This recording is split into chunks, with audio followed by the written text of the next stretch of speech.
एक उम्मीद सुनहरे ख्वाबों की जो आपने देख रखे हैं अपने बच्चों के लिए, सुनहरे कल की सूरत में। उस सुनहरे कल के लिए हम संवारते हैं आपके बच्चों का मुस्तकबिल। यूनिक ग्रुप ऑफ इंस्टीट्यूशन गुज़िश्ता 33 वर्षों से दिखा रहा है रास्तों को मंजिल, उम्मीद को रोशनी, इल्म से अमल की रवायत, बच्चों के रोशन मुस्तकबिल का ज़ामिन।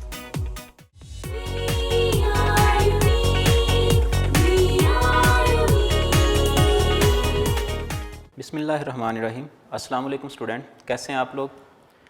बेटा आज हमारा लेक्चर है लेक्चर नंबर 29 और ऑलमोस्ट हमारा सेकंड लेक्चर है एंडोक्राइन ग्लैंड्स पे। फर्स्ट लेक्चर में यानी कि लेक्चर नंबर 28 उसमें हमने एंडोक्राइन ग्लैंड्स को स्टार्ट किया, एंडोक्राइन सिस्टम को स्टार्ट किया। First we have discussed what is endocrine system and parts of endocrine system, then glands, hormones, उनकी डेफिनेशंस, और फिर हमने पिट्यूटरी ग्लैंड को स्टार्ट किया। तो ग्लैंड्स को जब हमने स्टार्ट किया तो फर्स्ट ग्लैंड हमने पढ़ा पिट्यूटरी ग्लैंड। मैं फिर से एक दफ़ा उसको रिवाइज़ कर देता हूँ वर्बली। हमने पिट्यूटरी ग्लैंड जो है उसको बोला master gland because pituitary gland controls the secretions of other glands. Similarly pituitary gland also secrete some active hormones.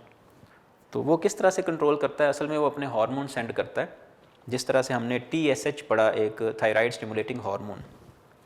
तो पिट्यूटरी ग्लैंड के हमने दो पार्ट्स पढ़े, दो लोब्स थे पिट्यूटरी ग्लैंड में। एक को हमने बोला एंटीरियर लोब और दूसरे को हमने बोला पोस्टीरियर लोब। एंटीरियर लोब से बेटा कौन कौन से हार्मोन क्रिएट होते हैं? दो हार्मोन कौन कौन से? एक सोमेटोट्रोफिन और दूसरा TSH, थायराइड स्टिमुलेटिंग हार्मोन। और पोस्टीरियर लोब जो है उससे कौन से हार्मोन्स क्रिएट होते हैं? एक वेजोप्रेसिन या जिसको हमने ADH का नाम दिया, और दूसरा जो है वो क्रिएट होता है कौन सा? ऑक्सीटोसिन। ठीक हो गया। इनके फंक्शंस भी हमने देखे कि ये किस तरह से जो है फंक्शन परफॉर्म करते हैं। अब दो बातें इसमें और आपको ऐड कर देता हूँ। पिट्यूटरी ग्लैंड जो है एंटीरियर लोब से न सिर्फ TSH बल्कि FSH, फॉलिकल स्टिमुलेटिंग हार्मोन, इसी तरह से प्रोलैक्टिन, ठीक है, फिर इसी तरह से ल्यूटिनाइजिंग हार्मोन, तो कई एक गोनेडोट्रोफिक हार्मोन है, कई एक हार्मोन जो है वो क्रिएट होते हैं बेटा किससे? पिट्यूटरी ग्लैंड के एंटीरियर लोब से, जो कि एज ट्रोफिक हार्मोन्स एक्ट करते हैं। फॉलिकल स्टिमुलेटिंग हार्मोन प्रोलैक्टिन है, ल्यूटिनाइजिंग हार्मोन है, हम बोलते हैं LH, इसी तरह से गोनेडोट्रोफिक हार्मोन है। तो ये सारे हार्मोन्स क्रिएट पिट्यूटरी ग्लैंड से होते हैं। ऑल्दो आपकी बुक में उसने दो डिस्कस किए हैं तो हम दो ही डिस्कस करेंगे। मकसद ये था यहाँ पे समझाना कि एक्टिव हार्मोन जैसे कि सोमेटोट्रोफिन और इसी तरह से TSH जो है ट्रोफिक हार्मोन। फिर पोस्टीरियर ग्लैंड जो पोस्टीरियर लोब हमने पढ़ा पिट्यूटरी ग्लैंड का, तो उससे दो हार्मोन्स क्रिएट हो रहे थे बेटा। कौन कौन से? वेजोप्रेसिन और ऑक्सीटोसिन। तो वेजोप्रेसिन और ऑक्सीटोसिन जो है ये दो हार्मोन न सिर्फ यहाँ पे स्क्रीट होते हैं बल्कि इनको स्टोर भी किया जाता है, जो कि वक्तन फ़वक्तन जो है वो यहाँ से इवॉल्व होते हैं। अब नेक्स्ट हम बात करते हैं बेटा एंडोक्राइन ग्लैंड्स की। एंडोक्राइन ग्लैंड्स में हमने फर्स्ट डिस्कस किया पिट्यूटरी ग्लैंड को, इसलिए मैं की पॉइंट्स में उसको ऐड कर रहा हूँ। ऑल्दो वो आज के लेक्चर का हिस्सा नहीं, वो हम प्रीवियस लेक्चर में पढ़ चुके हैं, लेकिन एंडोक्राइन ग्लैंड में हम देखें तो ये एंडोक्राइन ग्लैंड का फर्स्ट पार्ट था, फर्स्ट की पॉइंट था पिट्यूटरी ग्लैंड। तो हम डिस्कस कर चुके हैं बेटा in previous lecture pituitary gland.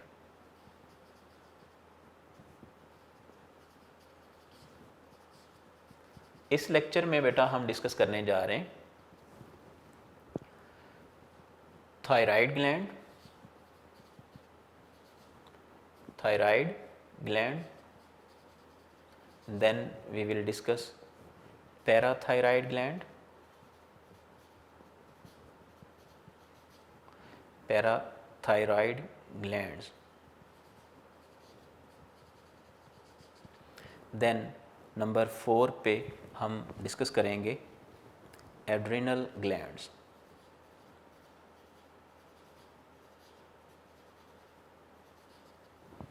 जी बेटा, तो पिट्यूटरी ग्लैंड जो है इसको हम कंप्लीट कर चुके हैं। थायराइड ग्लैंड, पैराथायराइड ग्लैंड और एड्रिनल ग्लैंड्स जो हैं इनको हम आज डिस्कस करने जा रहे हैं। तो आई होप सो कि हम आज के लेक्चर में इन 3 ग्लैंड्स को ना सिर्फ अच्छी तरह प्रिपेयर कर लेंगे, लेक्चर हम इसका सुन लेंगे, बल्कि आप इंशाल्लाह इनको अच्छी तरह प्रिपेयर कर लेंगे और आपको हर एक चीज़ का इनके बारे में पता होगा कि ये किस तरह से जो है वो अपना एक्शन परफॉर्म करते हैं और इनसे कौन कौन से हार्मोन्स क्रिएट होते हैं। आई होप सो कि आपको ये सब जो है वो फिंगर टिप्स पे होंगे। एंडोक्राइन ग्लैंड में हमने देखा कि अभी तक हम जो है वो पिट्यूटरी ग्लैंड को डिस्कस कर चुके हैं। अब हम सेकंड ग्लैंड को डिस्कस करते हैं। ओवरऑल एंडोक्राइन ग्लैंड्स में सेकंड ग्लैंड है हमारे पास थायराइड ग्लैंड। थायराइड ग्लैंड बेटा एक बार फिर से मैं आपको जो है वो रिवाइज करवा दूं, रिमाइंड करवा दूं कि एंडोक्राइन ग्लैंड जो है उसमें 2 चीज़ें हमने पढ़नी है। हम ऑल्दो हेडिंग्स जो हैं वो ग्लैंड्स की दे रहे हैं, लेकिन हार्मोन्स भी साथ साथ पढ़े जाएंगे कि हर एक तरह के ग्लैंड्स जो हैं वो अपने केमिकल सक्रीट कर रहे हैं। इसको ज़रा जहन नशीन फरमा लेना है कि हार्मोन्स जो हैं, हार्मोन एक नहीं है, हार्मोन्स डिफरेंट है। जैसे कि हमने पिट्यूटरी ग्लैंड में 4 हार्मोन्स पढ़े हैं और सक्रीट कहाँ से होते हैं? पिट्यूटरी से। इसी तरह से थायराइड ग्लैंड जो है इससे भी हार्मोन सक्रीट होंगे। कौन कौन से होंगे हम उनको भी डिस्कस करते हैं। पहले हम ज़रा थोड़ा सा इसका इंट्रोडक्शन करते हैं कि ये कहाँ पे लोकेटेड है थायराइड ग्लैंड। पिट्यूटरी ग्लैंड जो है वो तो लोकेटेड है हाइपोथैलेमस के बिल्कुल बिलो हाइपोथैलेमस। हमने ब्रेन पढ़ा है, ब्रेन में हमने पढ़ा एक एलमंड साइज का ब्रेन पार्ट है which is known as hypothalamus. Hypothalamus और हाइपोथैलेमस के नीचे मौजूद होता है पिट्यूटरी ग्लैंड। हम इसीलिए इसको हाइपोफाइसिस बोलते हैं, ठीक है जी। तो हाइपोफाइसिस पिट्यूटरी ग्लैंड। उसके बाद थायराइड ग्लैंड जो है, याद रखना ये largest endocrine gland of the body है। It is largest endocrine gland of body.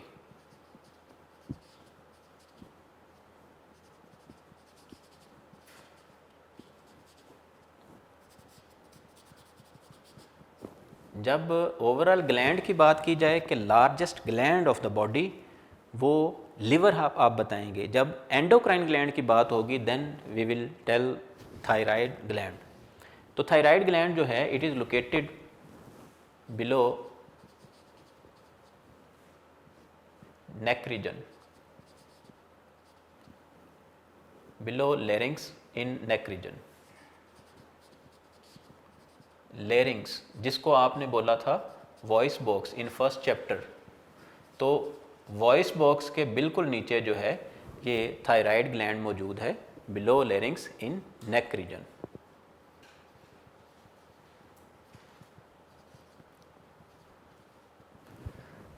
तो थायराइड ग्लैंड जो है एक तो लार्जेस्ट। अब इसका फंक्शन क्या है ओवरऑल, फिर हम देखते हैं कि ये कौन कौन सी सेक्रीशन सक्रीट करता है, कौन कौन से हार्मोन सक्रीट करता है, उनकी तरफ हम बाद में चलते हैं। फिलहाल हम इसका देखते हैं कि ये फंक्शन किस तरह से प्ले करता है, जो कि आपकी बुक में उसने मेंशन किया है। थायराइड ग्लैंड जो है इसका काम एक्चुअली होता है कि ये आयोडीन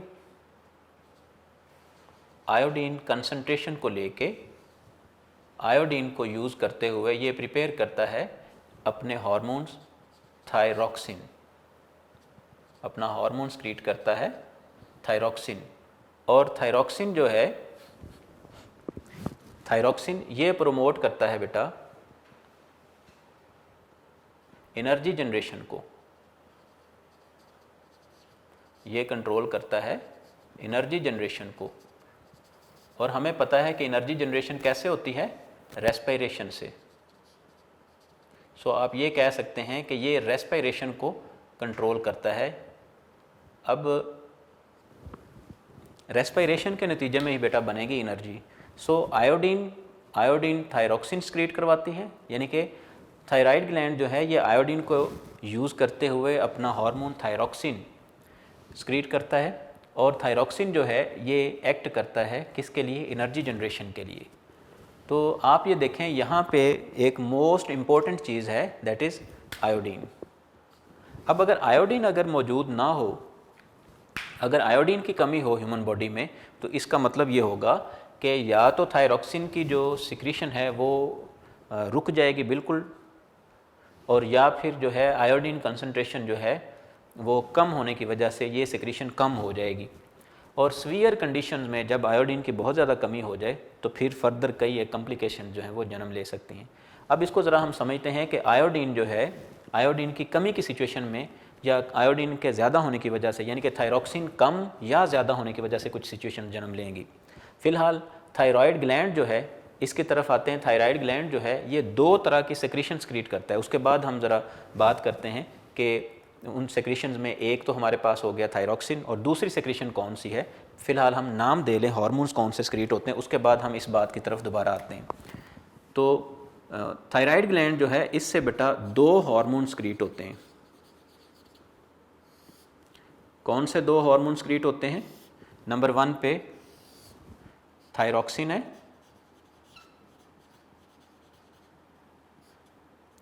थायरॉक्सिन, और बेटा नंबर 2 पे है कैल्सिटोनिन।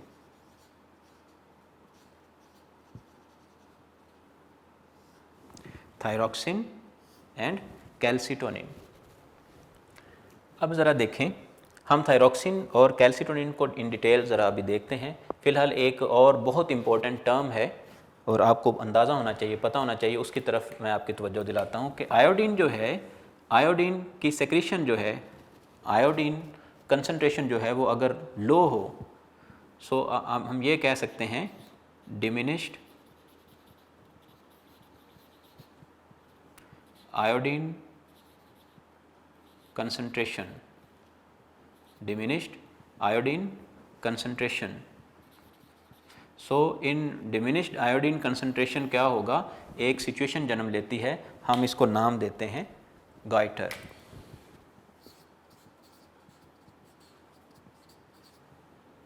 एक डिजीज़ जन्म लेती है गाइटर।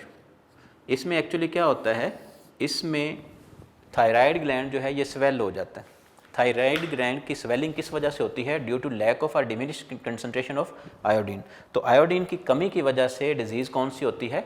गाइटर की डिजीज़, जिसको हम आम तौर पे गिलर्ड की डिज़ीज़ बोलते हैं। इस तरह से आपने देखा होगा कुछ लोग जो हैं, आजकल वैसे पाकिस्तान में कम है क्योंकि गवर्नमेंट जो है उसने एनकरेज किया है, और साथ ही साथ जो है वो सॉल्ट कंपनीज़ जो हैं, जो सॉल्ट प्रोवाइड करने वाली कंपनीज़ हैं, उनको भी जो है वो ये कह लें कि एडवाइस किया है कि आयोडीन कंसंट्रेशन जो है, कुछ ना कुछ आयोडीन की मिकदार जो है वो सॉल्ट के अंदर मिक्सअप कर दी जाए। तो आयोडीन मिला नमक आप लोग सुनते हैं, ये आयोडीन सॉल्ट जो हैं वो हम आजकल यूज़ करते हैं। अब देखें, आयोडीन की कमी हो गई, तो आयोडीन की कमी की वजह से क्या हो जाएगा कि नेक रीजन यानी कि थायराइड ग्लैंड जो है ये स्वेल अप हो जाएगा।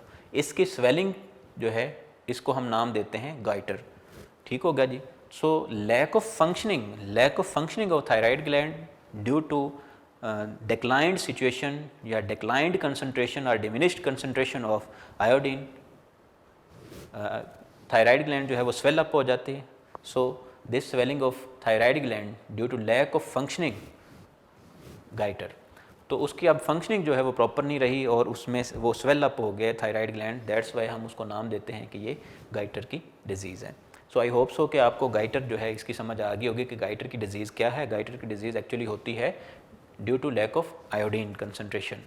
तो आयोडीन कंसंट्रेशन ये आपने 9th में भी जो है वो आयोडीन कंसंट्रेशन के हवाले से और आयरन कंसंट्रेशन की कमी, आयरन की कमी और आयोडीन की कमी के हवाले से आपने 2 डिजीज़ वहाँ पे पढ़ी हैं। ये जस्ट यहाँ पे रिपीट किया गया है इस टॉपिक में कि इसकी लैक ऑफ थायरॉक्सिन जो है या लैक ऑफ आयोडीन, अगर आयोडीन कम है थायरॉक्सिन कम है, आयोडीन जो है वो मौजूद होगी तो थायरॉक्सिन प्रोड्यूस होगी। अब थायरॉक्सिन प्रोड्यूस होगी तो प्रॉपरली फंक्शनिंग चलती रहेगी बॉडी की, और अगर थायरॉक्सिन या आयोडीन की कमी हो जाती तो गाइटर की डिजीज़ हो जाएगी। ठीक होगा जी।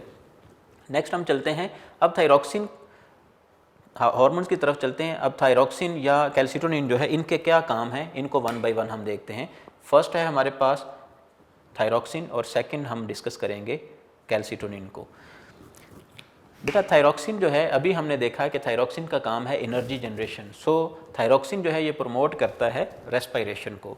अब रेस्पायरेशन के नतीजे में एनर्जी जनरेट होती है, ATPs की जो है वो कंसंट्रेशन बढ़ती है बॉडी में। अब थायरॉक्सिन जो है ये भी उसी तरह से जैसे हमने सोमैटोट्रोफिन के हवाले से पढ़ा कि उसकी अगर सोमैटोट्रोफिन अगर बॉडी में ज़्यादा हो जाए तो क्या होगा, सोमैटोट्रोफिन बॉडी में कम हो जाए during growth age, after growth age जो है वो कम या ज़्यादा हो जाए तो क्या होगा। ये जैसे हमने वहाँ पे सिचुएशन को कॉप किया, उसी तरह से हम थायरॉक्सिन में भी देखेंगे कि थायरॉक्सिन जो है इसमें भी दो तरह की जो हैं वो सिक्रीशंस होंगी। एक अंडर सेक्रीशन है, अंडर सेक्रीशन ऑफ थायरॉक्सिन, और दूसरी सिचुएशन होगी over secretion, under secretion and over secretion. अब अंडर सेक्रीशन में क्या होगा, एक सिचुएशन जन्म लेगी जिसको हम नाम देंगे हाइपोथायरॉयडिज्म, हाइपोथायरॉयडिज्म, और दूसरी है हमारे पास hyper thyroidism.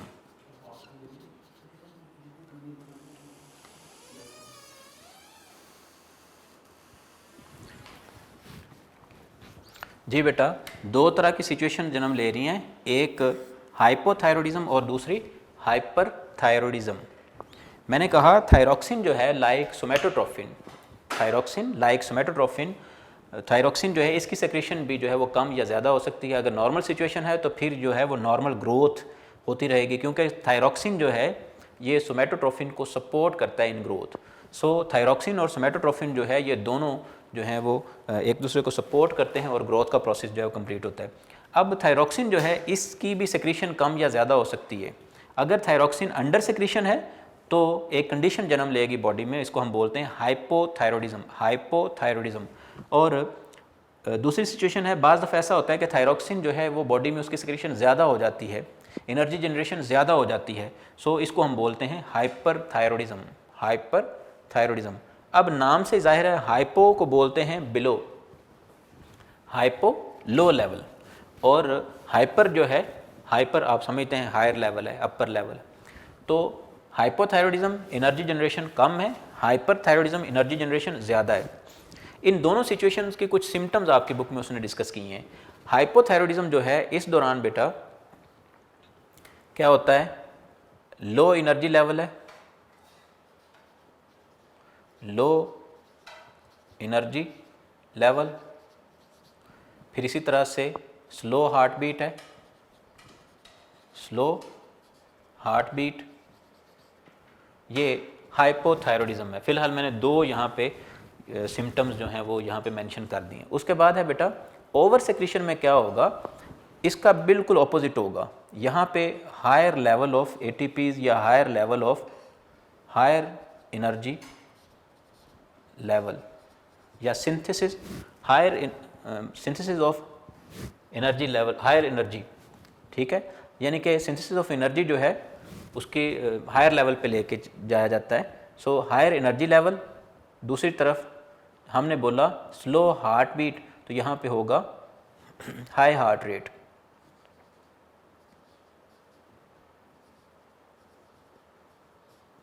High heart rate और हार्ट बीट। और तीसरी उसने सिम्टम आपकी बुक में लिखी है शिवरिंग, शिवरिंग मतलब एनर्जी बहुत ज़्यादा बढ़ जाती है जिसकी वजह से वो हाथ जो है वो कपकपाना शुरू हो जाते हैं। तो शिवरिंग, हाई हार्ट रेट या हार्ट बीट और हायर एनर्जी लेवल, ये सिम्टम्स हैं हाइपर थायरॉयडिज्म। मैं इनको फिर से बेटर रिपीट कर देता हूँ। Under secretion, over secretion of thyroxine, thyroxine come, hypothyroidism, thyroxine ज़्यादा, हाइपर थायरॉयडिज्म।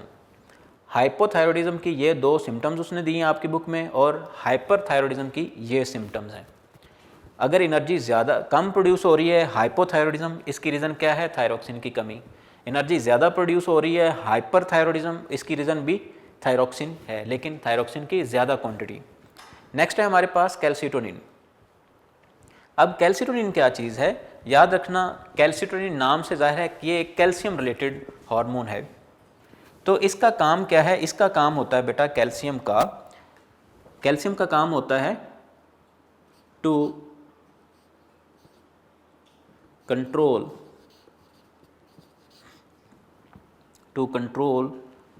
ब्लड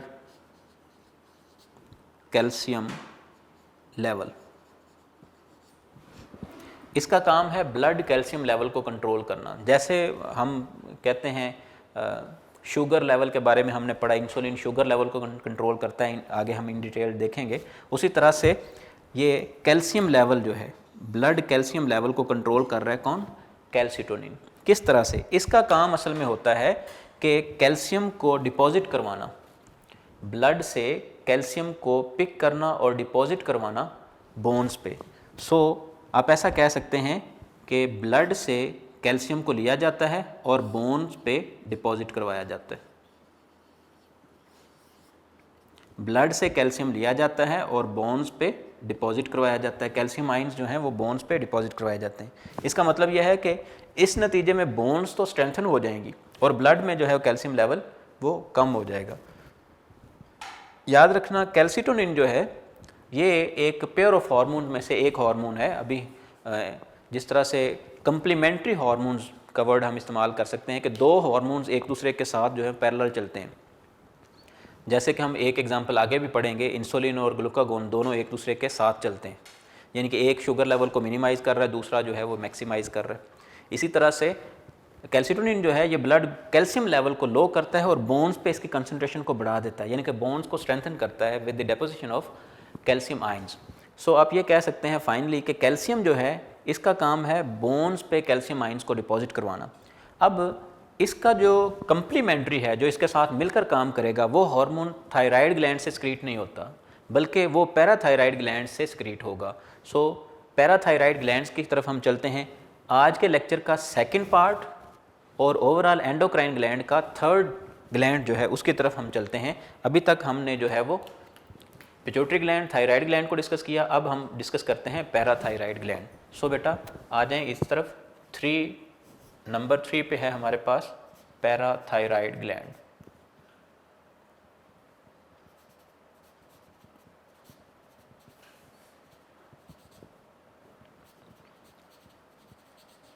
मैंने लिखा है parathyroid glands.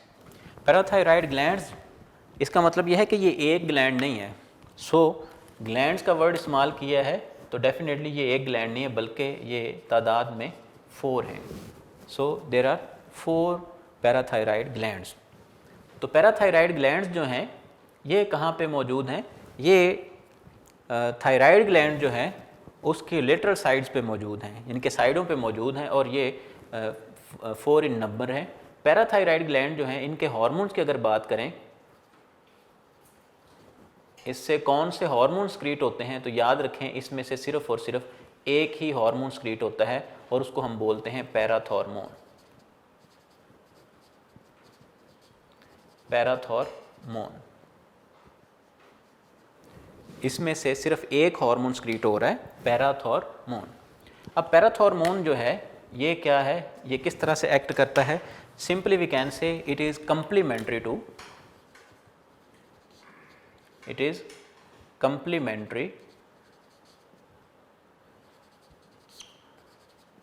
Calcitonin.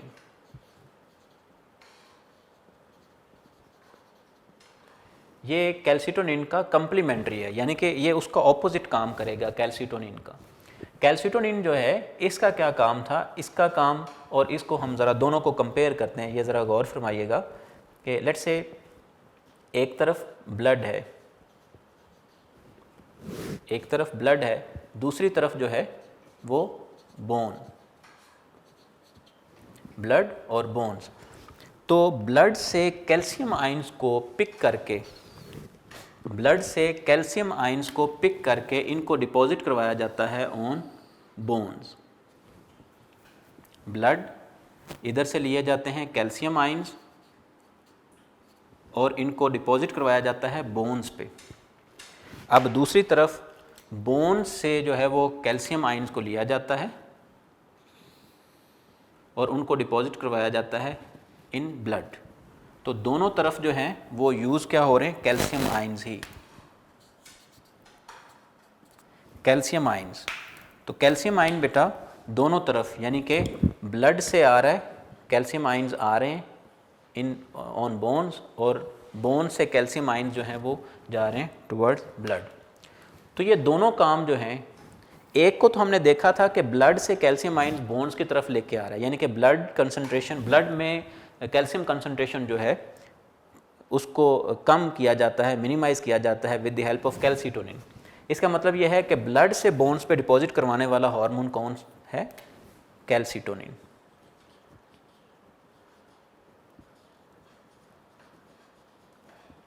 Calcitonin.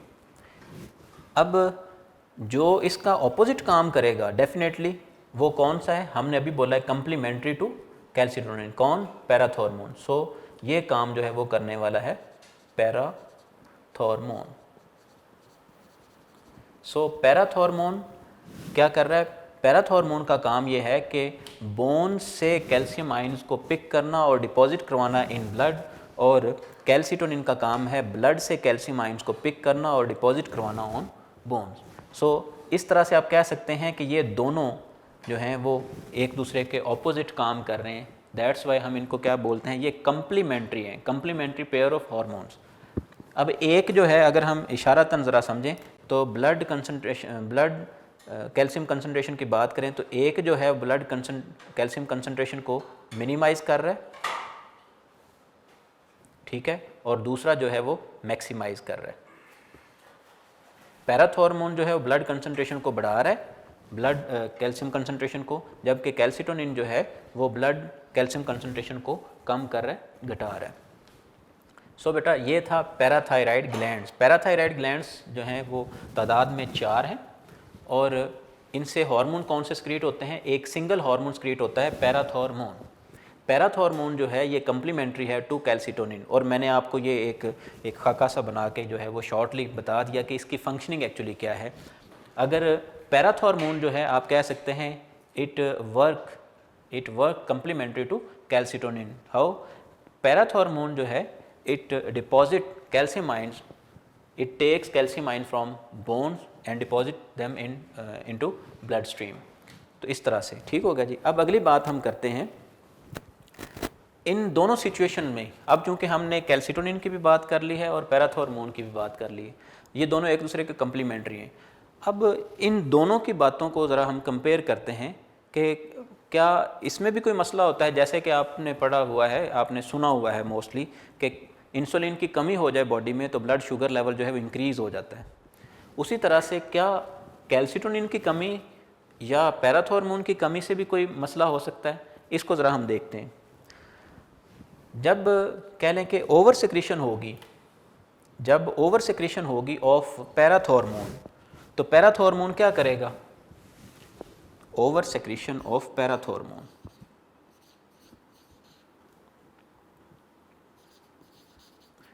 Over secretion of parathormone.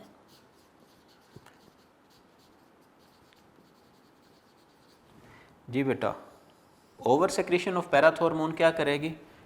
Blood calcium level जो है उसको इंक्रीज कर देगी, ठीक है जी। और ओवर सेक्रेशन ऑफ कैल्सिटोनिन क्या करेगी? बोन्स पे कैल्शियम को इंक्रीज़ कर देगी। क्या इसका कोई इफ़ेक्ट भी होता है? क्या इसका कोई नुकसान भी है? जी ज़रा देखते हैं। अगर देखें ज़रा, अगर ब्लड में कैल्शियम लेवल जो है वो कम हो जाता है, ब्लड में कैल्शियम लेवल जो है वो मिनिमाइज़ हो जाता है बेटा, तो क्या मसाइल जन्म लेंगे? कैसे मसाइल जन्म लेंगे इसको देखते हैं। और अगर ओवर जो है हो जाता है ब्लड में कैल्शियम लेवल, तो फिर उससे क्या होता है? फ़िलहाल हम ये बात करते हैं। अगर बोन्स की तरफ अगर आएँ हम, तो अगर पैराथॉर्मोन जो है उसकी सेक्रेशन ज़्यादा हो जाए तो बोन्स जो हैं वो ब्रिटल हो जाएंगी, बोन्स ब्रिटल हो जाएंगी, वीक हो जाएंगी। फिर से बात रिपीट कर रहा हूँ, पैराथॉर्मोन का काम क्या है? बोन्स से कैल्शियम आयंस को डिपॉजिट करवाना। सो बोन्स जो हैं वो ब्रिटल हो जाएंगी। वी कैन से इसके नतीजे में जन्म लेगा disorder of brittle bone.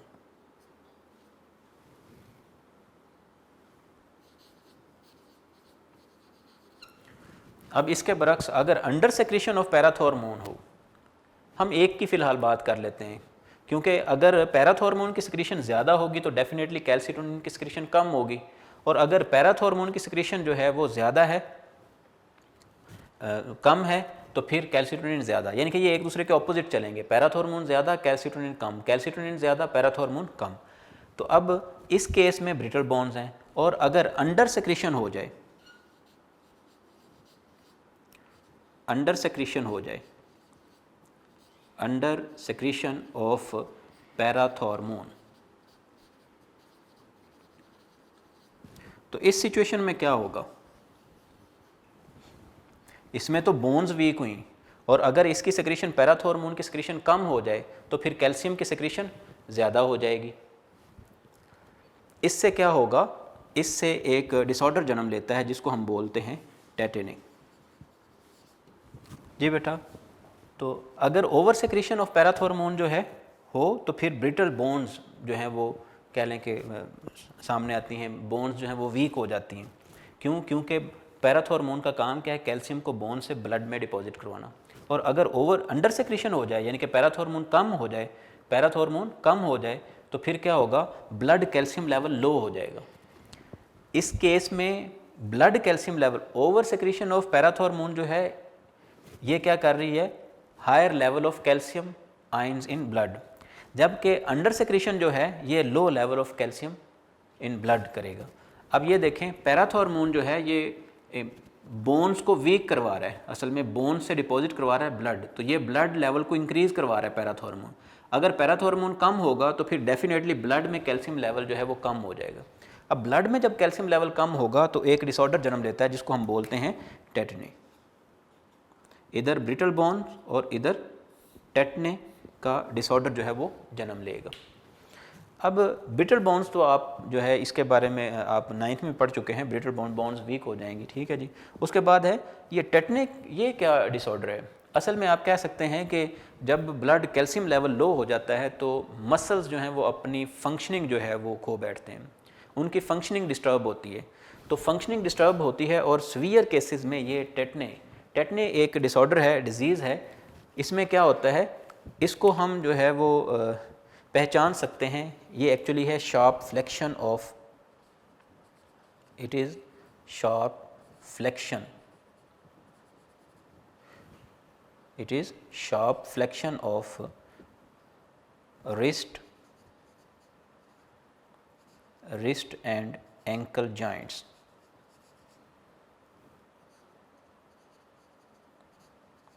So sharp flexion of, flexion क्या चीज़ है, flexion असल में मसल्स जब कॉन्ट्रैक्ट होके रिलैक्स नहीं हो पाते, मसल्स कॉन्ट्रैक्ट होके रिलैक्स नहीं हो पाते। आपको इस तरह से समझा सकता हूँ, ये हमारे जो बाइसेप्स हैं इनके बारे में भी आपने नेक्स्ट चैप्टर में इन डिटेल पढ़ना है। बाइसेप्स जो हैं ये इनकी फ्लेक्शन है, ये यानी कि इनका स्वेल हो जाना, फूल जाना, इसको हम फ्लेक्शन बोलते हैं, ठीक है जी। ये एक्सटेंशन है, ये फ्लेक्शन और ये एक्सटेंशन। अब फ्लेक्शन और एक्सटेंशन, यहाँ पे उसने कहा है शार्प फ्लेक्शन। बाज़ दफ़ा ऐसा होता है कि ये जो रिस्ट और एंकल पे मसल्स हैं वो इस तरह से फूल जाते हैं, स्वेल हो जाते हैं यहाँ से, ठीक है, ये इसकी पहचान है। इसके अलावा लो लेवल ऑफ कैल्शियम आयंस, ये इसकी पहचान है, जिसकी वजह से जो है वो कह लें कि कई एक तरह की कन्वल्जन्स और इसी तरह से मसल ट्विचिंग इसकी बेहतरीन एग्जांपल्स हैं, इसकी बेहतरीन सिम्टम्स हैं जिनसे हम इसको पहचान सकते हैं जी। Up till now parathyroid glands में बेटा हमने डिस्कस किया है हार्मोन, पैराथॉर्मोन जो है it is acting as complementary to calcitonin. अब ये दोनों किस तरह से कम्प्लीमेंट्री एक्शन जो है वो प्ले करते हैं ये हमने यहाँ पे देख लिया। पैराथॉर्मोन का काम है ब्लड कैल्शियम लेवल को इंक्रीज़ करना, कैल्सिटोनिन का काम है ब्लड कैल्शियम लेवल को डिक्रीज़ करना। अगर पैराथॉर्मोन ज़्यादा हो जाए तो ब्लड कैल्शियम लेवल तो इंक्रीज़ हो जाता है लेकिन बोन्स ब्रिटल हो जाती हैं। अगर पैराथॉर्मोन की एक्सक्रीशन कम हो जाए फिर बोन्स तो मजबूत रहती हैं लेकिन ब्लड जो है उसमें कम होने की वजह से कैल्शियम आयंस टेटने जैसे डिसऑर्डर जो हैं वो जन्म लेते हैं, जो कि असल में क्या है, sharp flexion of wrist and ankle muscles, ठीक है जी। और इसी तरह से कन्वल्जन्स हैं, फिर मसल ट्विचिंग है, ये इसकी सिम्टम्स हैं। लास्ट पे बेटा आज के लेक्चर का लास्ट की पॉइंट हमारे पास है एड्रिनल ग्लैंड्स। तो एड्रिनल ग्लैंड्स को हम पढ़ते हैं, नंबर 4 ग्लैंड है हमारे पास ओवरऑल एंडोक्राइन ग्लैंड्स में, और आज के लेक्चर का 3rd ग्लैंड है एड्रिनल ग्लैंड्स। एड्रिनल ग्लैंड्स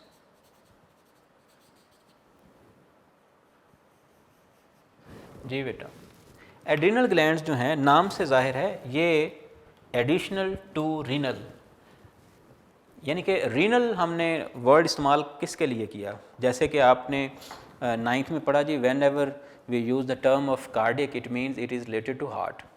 मतलब कार्डियक का जब भी हम वर्ड इस्तेमाल करते हैं it is related to heart. इसी तरह से जब भी हम हेपेटिक का वर्ड इस्तेमाल करते हैं it is related to liver. And whenever we use the word renal it means it is related to kidneys, urinary system. तो ये भी उसी तरह से ये एड्रीनल है, ये किडनी रिलेटेड ग्लैंड्स हैं, किडनी रिलेटेड ग्लैंड्स। तो ये कहाँ पे हैं, लेट्स से पहले नंबर पे तो इसमें भी लिखा हुआ है ग्लैंड्स, तो ये क्या है, पेयर है, pair of right and left glands. यानी कि राइट लेफ्ट पे ये पेयर की फॉर्म में है, यानी कि पेयर की फॉर्म में दोनों किडनीज़ के ऊपर, किडनीज़ के कॉर्टेक्स के ऊपर जो हैं ये दो, यानी कि लेफ्ट किडनी पे भी और राइट किडनी पे भी दो ग्लैंड्स मौजूद हैं। सो आप ये कह सकते हैं ये तादाद में कितने हैं, दो। That's why we have used the term adrenal glands, adrenal glands. अब एड्रीनल ग्लैंड्स कहाँ पे हैं, लेट्स से ये किडनी, लेट्स से ये ह्यूमन किडनी है,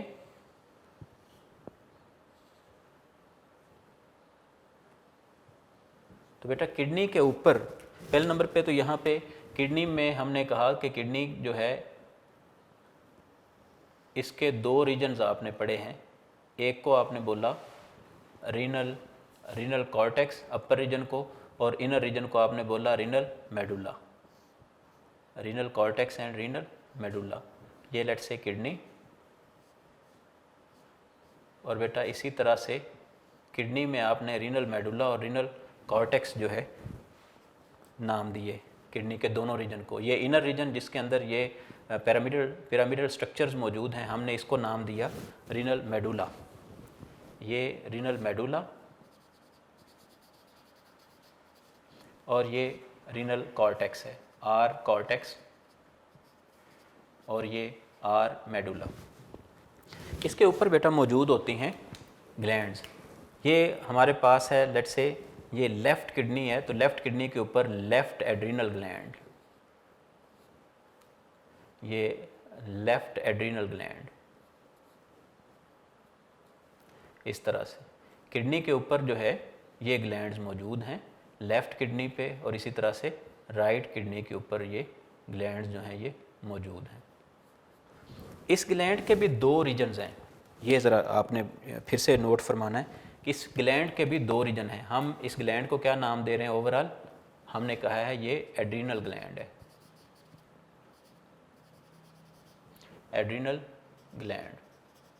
तो बेटा एड्रीनल ग्लैंड जो है इसके फर्दर दो रीजन हैं, एक इसका आउटर रीजन है, इसको हम बोलते हैं एड्रीनल कॉर्टेक्स, एड्रीनल कॉर्टेक्स, और दूसरा इसका इनर रीजन है, इसको हम बोलते हैं एड्रीनल मेडुला।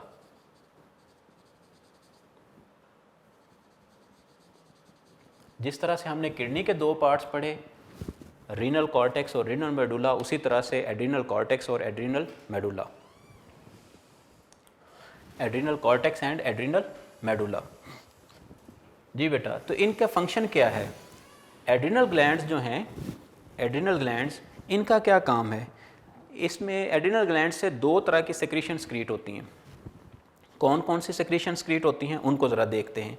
हमने इसके दो पार्ट्स कहे, एड्रीनल कॉर्टेक्स जो है, मैं अब लिख रहा हूँ एड्रीनल कॉर्टेक्स, इससे निकलने वाले हार्मोन्स और हैं, यानी कि एड्रीनल ग्लैंड्स के दो रीजन्स हैं, एड्रीनल कॉर्टेक्स और दूसरा है एड्रीनल मेडुला।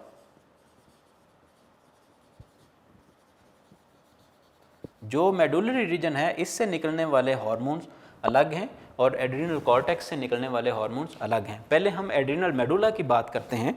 एड्रीनल मेडुला से बेटा हार्मोन्स क्रिएट होता है, हम बोलते हैं इसको एपिनेफ्रिन, एपिनेफ्रिन, और या इसको दूसरा नाम दिया जाता है एड्रीनालिन, एपिनेफ्रिन और एड्रीनालिन, या इसको some time we can say emergency hormone.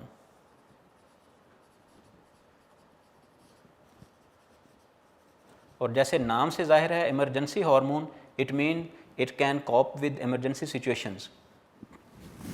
फिर से बात रिपीट कर रहा हूँ, एपिनेफ्रिन या एड्रेनालिन का हम नाम देते हैं किसको? एड्रिनल मेडुला से सिक्रीट होने वाले हार्मोन को एपिनेफ्रिन या adrenaline, some time we can say emergency hormone, जो कि आपकी बुक में जिस तरतीब से उसने डिस्कस किया है हम उसी तरतीब से इसको डिस्कस कर रहे हैं। तो एपिनेफ्रिन जो है ये इमरजेंसी हार्मोन क्यों कहलाता है? डेफिनेटली ये इमरजेंसी सिचुएशन को जो है वो कंट्रोल करता है, that's why we say that is epinephrine is emergency hormone. तो किस तरह से इमरजेंसी सिचुएशन, जैसे कि कह लें कि फियर, किसी कह लें कि डर की वजह से जो है वो हार्ट बीट का तेज़ हो जाना, ये हार्ट बीट को तेज़ करवाएगा, ब्लड सर्कुलेशन को फास्ट बनाएगा ये हार्मोन टुवर्ड लिम्स, ठीक है जी। और जो गट रीजन है, सेंट्रल रीजन है, यानी कि डाइजेस्टिव रीजन जो है उसमें ब्लड सर्कुलेशन को मिनिमाइज़ करेगा, स्किन और लिम्स की तरफ जो है बढ़ा देगा इमरजेंसी सिचुएशन में, हार्ट रेट को तेज़ कर देगा। तो ये जो काम है ये एड्रिनल हार्मोन जो है, यानी कि एड्रेनालिन या epinephrine which is secreted by adrenal medulla, ये इसका काम है। मैं फिर से बात रिपीट कर रहा हूँ, एड्रिनल मेडुला से सिक्रीट होने वाला हार्मोन एपिनेफ्रिन कहलाता है, या हम इसको बाज़ दफ़ा एड्रेनालिन और इमरजेंसी हार्मोन भी कहते हैं, क्योंकि ये इमरजेंसी सिचुएशन को नाफिज करता है। इस खौफ गम की वजह से बाज़ दफ़ा कह लें कि खौफ की वजह से जो है वो कई एक सिचुएशन जो है वो अंडर कंट्रोल लाने के लिए ये हार्मोन जो है एक्टिवेट होता है, ये हार्मोन सिक्रीट किया जाता है। इस हार्मोन से इमरजेंसी सिचुएशन को कॉप करने में हेल्प आउट होती है। तो इमरजेंसी सिचुएशन में क्या होता है, हार्ट रेट को इंक्रीज़ कर दिया जाता है, ब्लड सर्कुलेशन जो है उसको कह लें कि लिमिटाइज कर दिया जाता है towards digestive system, gut region, and it is increased towards skin and limb region. उसके बाद एड्रिनल कॉर्टेक्स है। एड्रिनल कॉर्टेक्स जो है इससे कई एक हार्मोन सिक्रीट होते हैं, एक हार्मोन नहीं कई एक हार्मोन सिक्रीट होते हैं, हम उनको नाम देते हैं ओवरऑल कॉर्टिकोस्टेरॉइड्स। Corticosteroids, corticosteroids. अब ये कॉर्टिकोस्टेरॉइड्स जो हैं ये लिपिड कंटेनिंग हार्मोन्स हैं। मोस्टली हार्मोन जो हैं ये ग्लाइकोप्रोटीन्स होते हैं, प्रोटीन्स होते हैं, अमाइनो एसिड्स होते हैं, लेकिन कॉर्टिकोस्टेरॉइड्स जो हैं ये ऐसे हार्मोन्स हैं जो कि लिपिड्स कंटेनिंग होते हैं।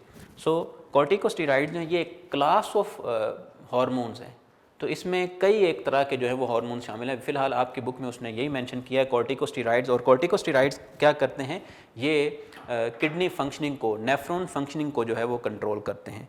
सो इस तरह से अगर ये नेफ्रॉन फंक्शनिंग को कंट्रोल करते हैं तो ये बॉडी में डिफरेंट, जैसे कि सोडियम है, ग्लूकोज है, इनकी सिक्रीशंस को जो है वो कम ज़्यादा होने से जो है वो रोकते हैं। कुछ जो हैं बॉडी में सॉल्ट्स और मिनरल्स को जो है वो कंट्रोल करते हैं, यानी कि बैलेंस रखते हैं। सो इनका काम क्या होगा कॉर्टिकोस्टेरॉइड्स का, ये बॉडी सॉल्ट्स और वाटर के को जो है वो मेंटेन करना, यानी कि ऑस्मो रेगुलेट करना इसका काम होगा। सो बेटा ये ओवरऑल हमने जो है वो एंडोक्राइन ग्लैंड जो हैं वो 4 पढ़ लिए हैं, उनमें आज हमने 3 पढ़े हैं।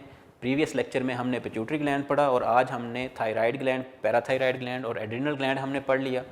आई होप सो कि आपको सारे ग्लैंड समझ में आ गए होंगे। एंड पे मैं इसको बता देता हूँ कौन से ग्लैंड से कौन से हार्मोन सिक्रीट हुए हैं, ताकि आपको जो है फिंगर टिप्स पे ये याद हो। एंड पे हम सारे ग्लैंड जब हम पढ़ लेंगे तो तब हम एक फ़्लो चार्ट ड्रॉ करेंगे, ठीक है जी, जिसमें हमें जो है वो सब हार्मोन्स और सब ग्लैंड्स के हम नाम याद कर सकेंगे और हार्मोन्स याद कर सकेंगे, कौन से ग्लैंड से कौन सा हार्मोन सिक्रीट हो रहा है जी। फ़िलहाल यहाँ पे आज जो हमने ग्लैंड्स पढ़े, थायराइड ग्लैंड से हार्मोन सिक्रीट होता है जी, एक थायरोक्सिन और दूसरा कैल्सिटोनिन। इसी तरह से पैराथायराइड ग्लैंड से एक ही हार्मोन सिक्रीट हो रहा है, पैराथॉर्मोन। और एड्रिनल ग्लैंड जो हैं इनसे 2 हार्मोन सिक्रीट हो रहे हैं, एक 2 तरह के हार्मोन सिक्रीट हो रहे हैं। कॉर्टिकोस्टेरॉइड्स ज़्यादा हार्मोन्स हैं और इसी तरह से एपिनेफ्रिन या एड्रेनालिन। सो बेटा आई होप सो कि आपको सारा लेक्चर समझ में आ गया होगा। आपने बहुत अच्छे तरीके से प्रिपेयर करना है, ये बहुत इंपॉर्टेंट हैं ये सारे ग्लैंड्स। वो कुछ भी पूछ सकता है, अकेला थायराइड ग्लैंड पूछ सकता है, पिट्यूटरी ग्लैंड अकेला पूछ सकता है, या वो कोई से 2 ग्लैंड्स जो हैं उनको मिला के पूछ सकता है। और ख़ास तौर पे शॉर्ट क्वेश्चन में तो बहुत ही इंपॉर्टेंट है ये सारी चीज़ें। थायरॉक्सिन की फंक्शनिंग क्या है, what is the functioning of calcitonin, hypothyroidism and hyperthyroidism को कंपेयर करना, ठीक है जी। तो ये सारी चीज़ें बेटा बहुत अच्छे तरीके से प्रिपेयर करनी है। इंशाअल्लाह अज़ीज़ विद लेक्चर नंबर 30 मैं आपके सामने फिर से हाज़िर होऊंगा। आज के लिए इतना ही। अल्लाह हाफिज़, अपना ख्याल रखिएगा।